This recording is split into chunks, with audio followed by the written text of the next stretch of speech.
Have you ever looked at someone in power and thought, how did they get there? Maybe it was your boss. Maybe it was a world leader. Maybe it was that one person in the group project who did nothing, but somehow took all the credit. Whatever the case, it raises a disturbing question. Why does power so often land in the hands of the least competent people? This isn't just a modern annoyance. It's a recurring glitch in human systems, a pattern that goes back centuries. And the deeper you look, the more chilling the answer becomes. It's not always the smartest, the kindest, or the most qualified who rise. In fact, those very traits, intelligence, empathy, integrity, can actually become obstacles to power. But how? Why does our society reward bravado over brilliance? And what if the problem isn't just individuals, but the very structure of power itself? This isn't about conspiracy theories. It's about psychology, and a series of uncomfortable truths that explain not just why mediocrity rules, but why we keep letting it. Let's begin with a thinker who understood this long before modern psychology did. Niccolo Machiavelli, and his brutal insight into why those who seem least deserving often get the most power. In the early 1500s, exiled from political life and betrayed by the very system he served, Niccolo Machiavelli sat down to write what would become one of the most controversial political texts in history, The Prince. But unlike the dreamers and idealists of his time, Machiavelli wasn't interested in how power should work. He wanted to understand how it actually works, in all its dirty, manipulative, and brutally effective forms. And what he found was unsettling. Everyone sees what you appear to be. Few experience what you really are, he wrote. For Machiavelli, the illusion of competence was often more powerful than competence itself. Why? Because real intelligence comes with drawbacks, nuance, doubt, and ethical hesitation. The truly smart recognize complexity. They hesitate to make sweeping claims. They see shades of gray where others see black and white. But in the arena of power, hesitation looks like weakness. Complexity sounds like confusion. Doubt is death. That's why those who rise often aren't the wisest, but the boldest, the most self-assured, the ones who speak in absolutes, act with certainty, and present a polished front, even when what's behind it is hollow. Machiavelli understood this centuries ago. But modern psychology confirms it. People respond more to confidence than to competence. And in high-stakes environments, that misalignment creates a dangerous illusion, one where appearance becomes reality. But that's only the beginning. Because if intelligence isn't enough to reach power, what happens when it actually starts to hold you back? Let's look at why being too smart can become a liability. We like to believe that intelligence is always an advantage. That being smart gives you a head start in life, in business, in leadership. But what if it doesn't? In 2017, a study published in the Journal of Management found something surprising and slightly disturbing.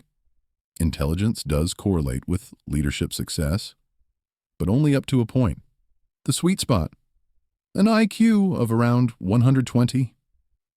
After that, the curve flattens, or even declines. In other words, being too smart can actually hurt your chances of becoming a leader. Why? Because high intelligence often comes with traits that make leadership harder in social environments.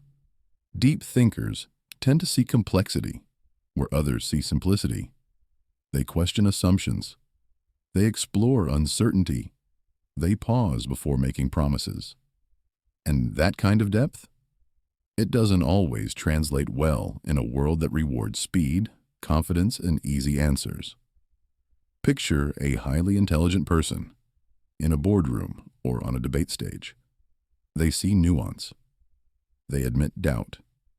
They question the premise of the question. Meanwhile, their opponent offers bold, absolute solutions, even if they're wrong. Who gets the applause? The one who sounds sure. Socrates once said, "I know that I know nothing." That humility made him one of history's greatest thinkers, and got him executed in a democracy that didn't want questions. Fast forward to today, and not much has changed. Many of the world's most successful figures in politics, business, and media got there not by being the smartest in the room, but by being the loudest. Because in the arena of influence, Clarity beats complexity, and certainty beats caution, even when it shouldn't. But this isn't just a flaw in individuals. It's a flaw in how human psychology works, and nothing proves that better than the confidence trap we're about to explore next. What if the people who seem the most capable are actually the least? That's the unsettling core of the Dunning-Kruger effect, a psychological bias first described in 1999 by researchers David Dunning and Justin Kruger. Their studies revealed something both fascinating and terrifying. The less people know, the more confident they are in what they think they know. Meanwhile, those with real expertise, they're often plagued by doubt because they understand how much they don't know. In simple terms, incompetent people tend to overestimate themselves, while competent people second-guess. It's a brutal feedback loop. The loudest voice in the room is often the least qualified. But because they're loud, they're heard.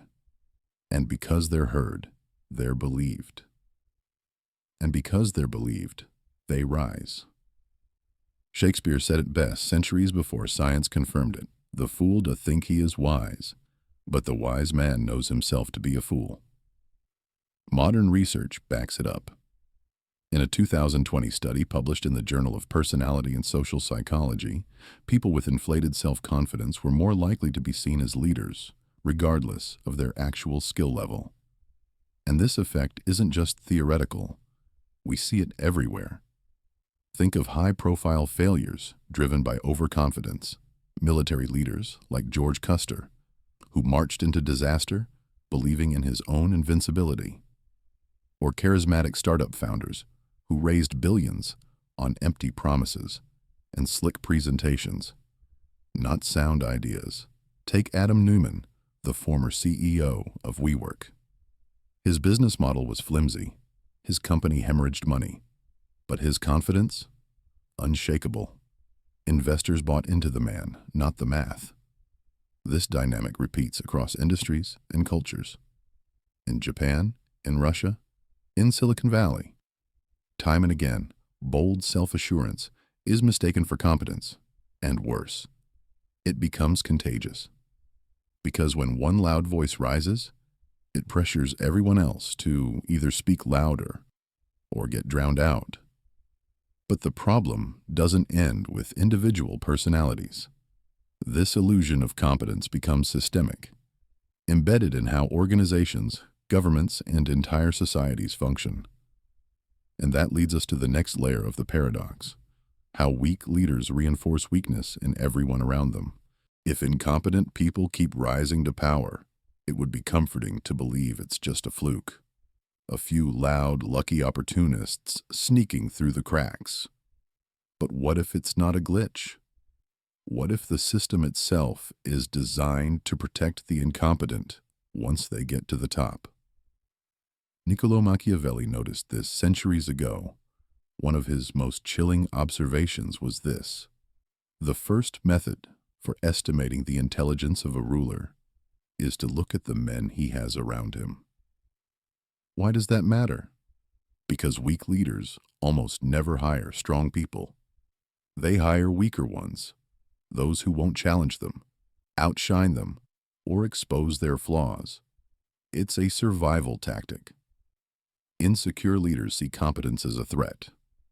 So instead of building strength around them, they surround themselves with loyal mediocrity. This creates a chain reaction. Each layer of leadership less competent than the one above, chosen not for skill, but for obedience. Over time, this forms a closed ecosystem of weakness, where questioning authority is seen as disloyalty, and raising concerns is punished instead of rewarded. Organizational psychologists call this the threat to competence, a dynamic where rising talent gets filtered out. Not because it's unqualified, but because it's too qualified. History is full of examples. In ancient Rome, Emperor Commodus replaced experienced administrators with flatterers and fools. accelerating the fall of an empire. In modern Brazil and post-Soviet Russia, high offices were filled not through merit, but through personal loyalty and performative confidence. Even in corporate boardrooms, the same pattern appears. Companies become echo chambers, where real expertise is sidelined, in favor of those who say yes and don't ask hard questions. This isn't just bad management, it's a self-replicating virus, one that slowly degrades the entire system from the inside. And even if we recognize it, we still fall into the same trap again and again. Because when strong systems fail, it's usually not from the outside, it's from within. But why do we keep trusting the wrong people?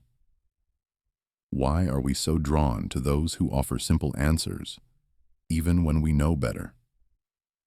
To understand that, we have to dig deeper into our own psychological vulnerabilities and the seductive power of simplicity.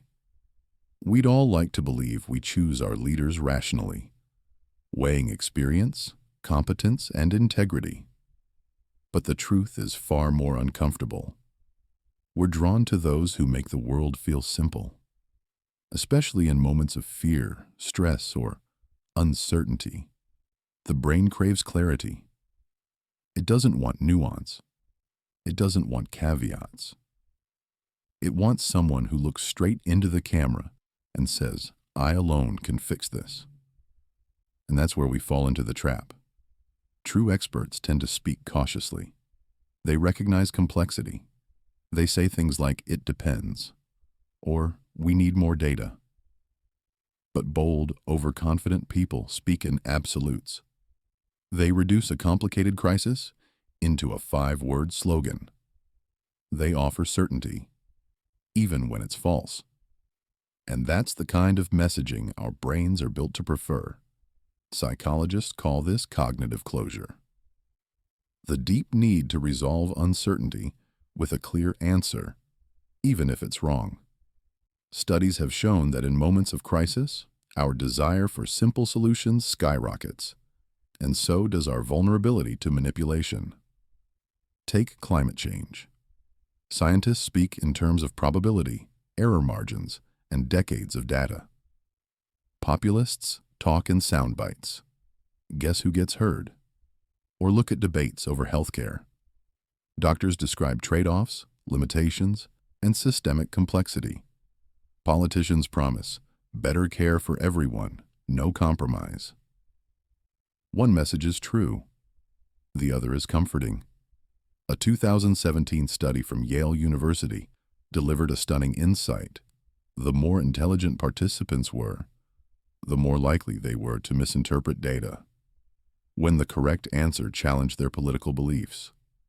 In other words, intelligence didn't protect against bias. It made the bias stronger. People weren't using logic to discover truth. They were using it to defend their identity. So what does this mean? It means the problem isn't just that liars rise. It's that we help them rise, because they tell us the stories we want to believe. This isn't weakness, it's human. But it's also a warning. Because the more chaotic the world becomes, economically, politically, existentially, the more we reach for simplicity. And the more we do that, the more power we give to those who weaponize it.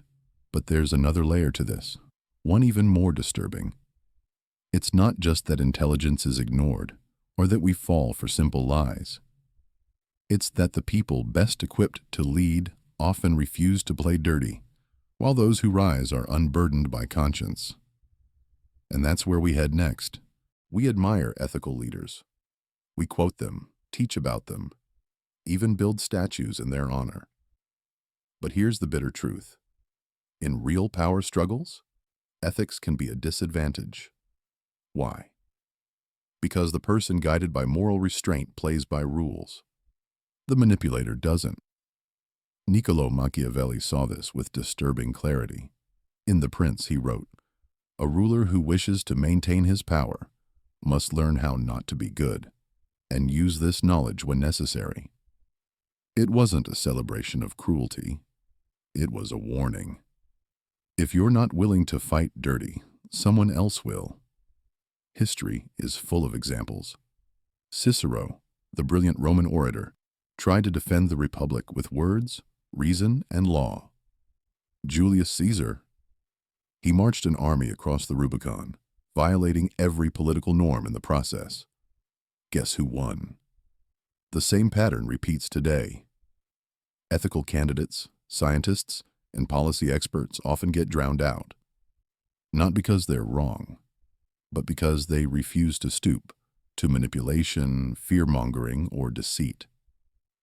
And in competitive environments, that's like entering a knife fight with your hands tied. It gets worse.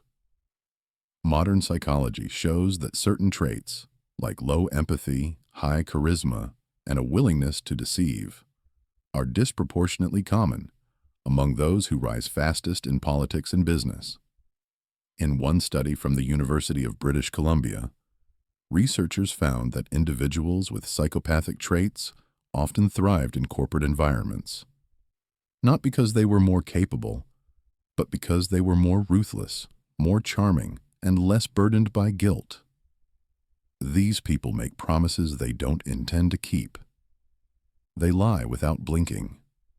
They manipulate fears, ignite prejudices, and discredit opponents with smear tactics. And because ethical leaders won't use the same weapons, they often lose before the real fight even begins. This creates a dangerous dynamic, a race to the bottom, where playing fair means falling behind. And over time, those who succeed are not the most capable, but the least constrained. It's how entire systems become twisted, where deceit becomes strategy, and truth becomes a liability. So where does that leave us?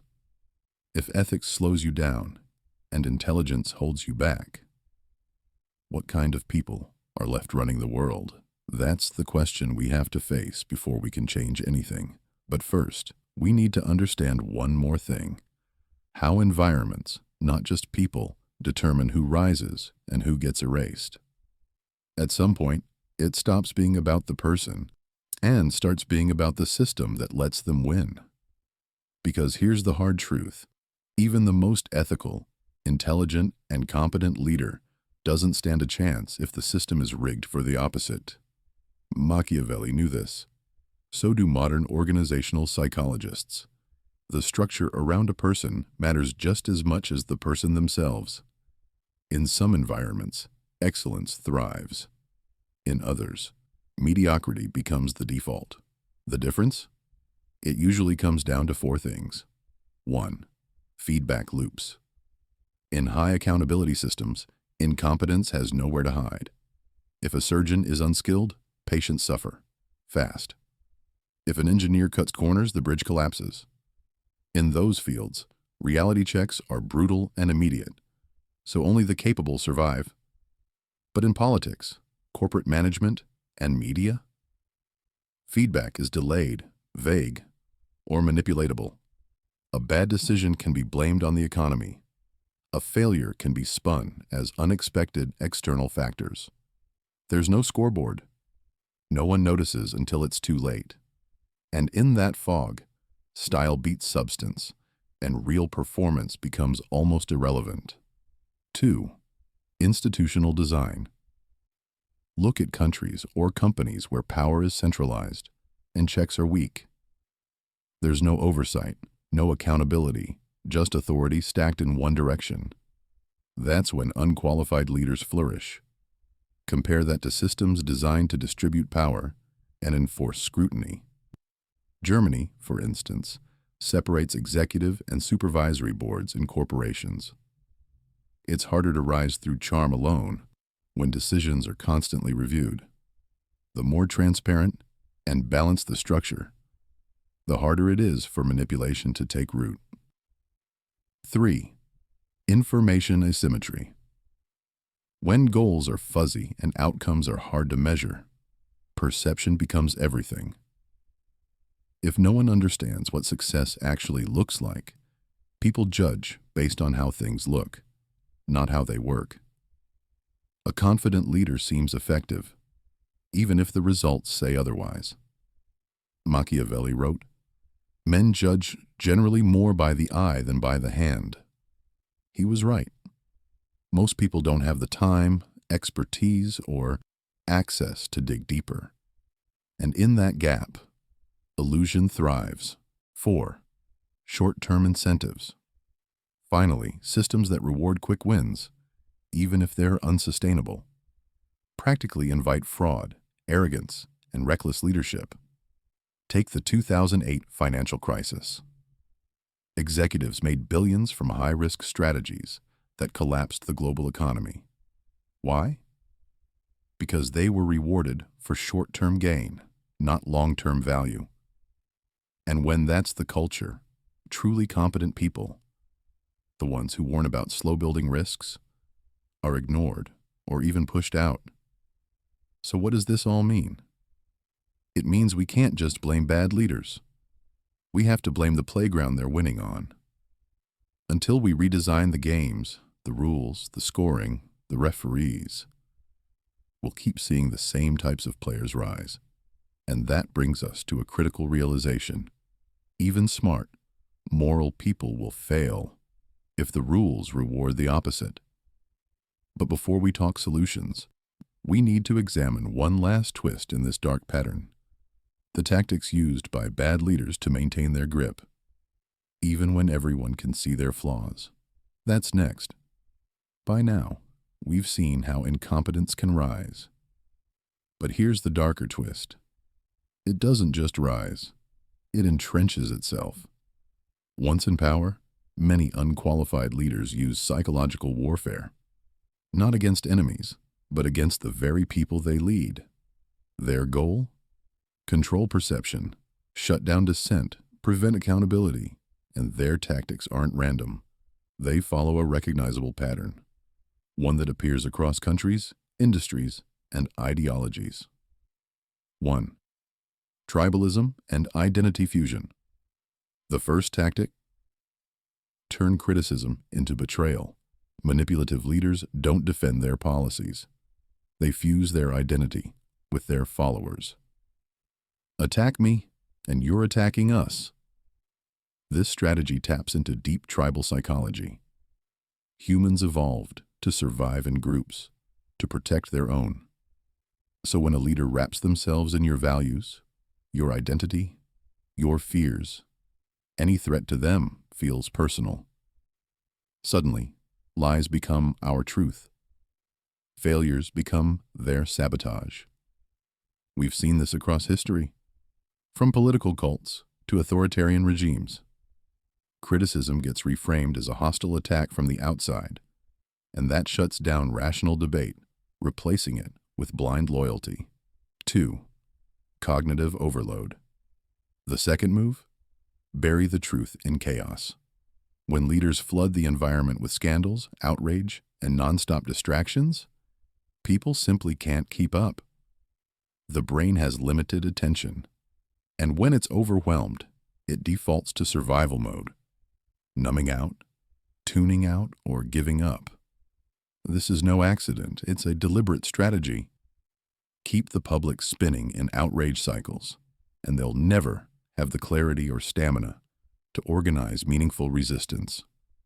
Confuse them just enough, and you win by exhaustion. 3. Truth manipulation and doublethink. Next comes the war on truth itself. Bad leaders don't just lie. They shift reality constantly, contradicting themselves, rewriting history, making yesterday's statement disappear. This tactic creates what George Orwell called doublethink, a state where people hold contradictory beliefs because they're too overwhelmed to challenge the inconsistency. Over time, facts become negotiable. Nothing can be pinned down. No one is accountable. And if nothing is true, then no one can prove you're wrong. 4. Economic anxiety as leverage. Finally, the most potent tool of all, fear of survival. When people face economic insecurity, rising costs, job losses, unstable futures, they become deeply vulnerable to anyone who promises relief. And manipulative leaders offer exactly that, in the form of simple answers and scapegoats. Blame immigrants, blame the elite, blame your neighbors. Just don't look too hard at the ones in charge. In economically stressed environments, truth becomes a luxury, and desperation makes people cling to anyone who offers certainty, no matter how false. And maybe you've felt this too. Maybe you've noticed yourself pulled toward a leader, not because they were right, but because they were confident. Maybe you found comfort in a bold promise, even when your gut knew it was too easy. That's how these tactics work. Not because people are stupid, but because they're human. And unless we understand these tricks, we'll keep falling for them. But there's good news. The same psychology that makes us vulnerable can also make us resilient. And that's where we go next. So, if the system often rewards the loudest, not the smartest, how do we fight back? How do we stop incompetence from climbing to the top and steering everything off course? The answer isn't quick fixes or magic formulas. It's about building a mental armor, a resilience against manipulation, confusion, and false confidence. Let's break down the key tools that help us build this immunity. First, intellectual humility. This might sound simple, but it's revolutionary. Admitting what you don't know. The smartest leaders aren't those who pretend to have all the answers. They're the ones who understand their limits and seek advice. This openness creates space for real expertise to thrive, rather than being buried under overconfidence or bluster. Next, media literacy. In a world flooded with information, knowing how to filter what's meaningful from what's just noise is critical. It means questioning sources, recognizing sensationalism, and refusing to be drawn into tribalistic echo chambers. When you understand the tricks used to manipulate attention, you start seeing the game behind the curtain. Philosophical reflection and self-awareness also play a huge role. Practices like Stoicism teach us to detach from emotional manipulation, focus on what we can control, and maintain mental clarity. When your mind is clear, you're less likely to fall for oversimplified slogans or fear-driven narratives. But individual resilience alone isn't enough. We also need systemic change. Transparency. Clear, open systems, where decisions and data are accessible, prevent hidden agendas from taking root. Diversity. Different perspectives challenge groupthink and reduce blind spots. Structural accountability. Systems must reward true competence, not just confidence or loyalty. When these elements combine, they create a culture where real skill rises naturally, where the talented aren't silenced or sidelined. Because ultimately, fighting incompetence in power is a collective challenge, not just an individual one. At the end of the day, what truly cuts through the fog of false confidence and mediocrity is a rare combination. Intelligence paired with ethics. One without the other is dangerous. Brilliant manipulators can do immense harm, and ethical but uninformed leaders can falter. But when you combine deep understanding with moral clarity, you build an unshakable foundation. That's the real antidote to manipulation and incompetence in power. Here's the paradox.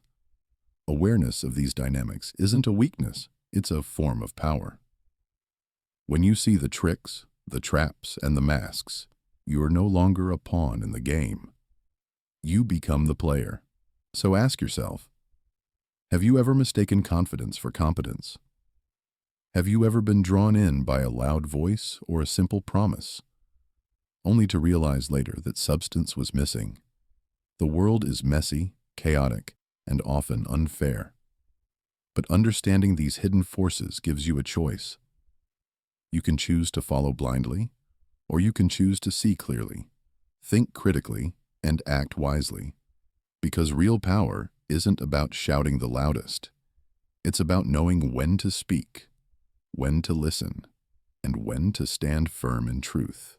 At the end of the day, what truly cuts through the fog of false confidence and mediocrity is a rare combination: intelligence paired with ethics. One without the other is dangerous. Brilliant manipulators can do immense harm, and ethical but uninformed leaders can falter.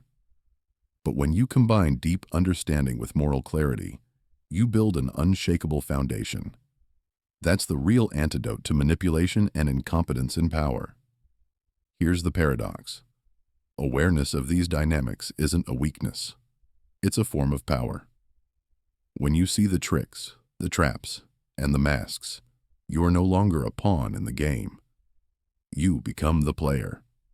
So ask yourself, have you ever mistaken confidence for competence? Have you ever been drawn in by a loud voice or a simple promise, only to realize later that substance was missing? The world is messy, chaotic, and often unfair. But understanding these hidden forces gives you a choice. You can choose to follow blindly, or you can choose to see clearly, think critically, and act wisely. Because real power isn't about shouting the loudest. It's about knowing when to speak, when to listen, and when to stand firm in truth.